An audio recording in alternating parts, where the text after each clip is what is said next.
Un manchot d'1,50 m au Pérou? Les fossiles qui bouleversent tout.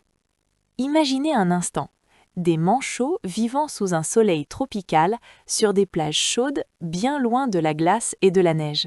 Cela peut sembler surprenant, mais c'est pourtant une réalité fascinante de l'histoire de la Terre.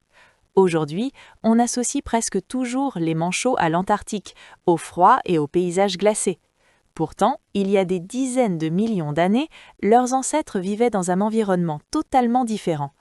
Il y a environ 30 à 40 millions d'années, sur les côtes du Pérou, le climat était beaucoup plus chaud qu'aujourd'hui, et c'est là que vivaient d'étranges manchots géants. Certains pouvaient mesurer jusqu'à 1,50 m de haut, presque la taille d'un adulte assis. Leur bec, lui, pouvait atteindre près de 18 cm de long, soit presque la longueur d'une règle scolaire. Ces manchots préhistoriques étaient de véritables chasseurs marins. Ils ne pouvaient pas voler dans les airs comme les oiseaux classiques, mais ils utilisaient leurs ailes d'une autre façon, pour voler sous l'eau. Imaginez un oiseau qui se déplace dans l'océan comme un petit avion, mais en nageant. Grâce à cette technique, ils plongeaient profondément et poursuivaient les poissons avec une grande agilité.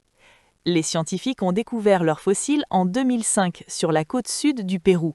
Parmi eux, un manchot géant appelé Icadipte salassi qui vivait il y a environ 36 millions d'années. Une autre espèce encore plus ancienne, Perudipte devriesi, vivait il y a environ 42 millions d'années et mesurait entre 70 et 90 cm.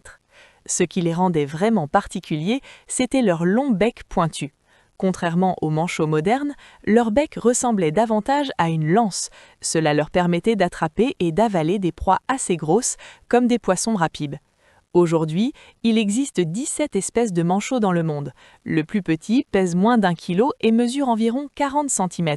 Le plus grand, le manchot empereur, peut atteindre 1,3 m et peser près de 38 kg. Mais leur histoire nous rappelle quelque chose d'étonnant. Les manchots ne sont pas seulement des animaux du froid, à une époque lointaine, leurs ancêtres vivaient sous un soleil chaud et dominaient les océans tropicaux.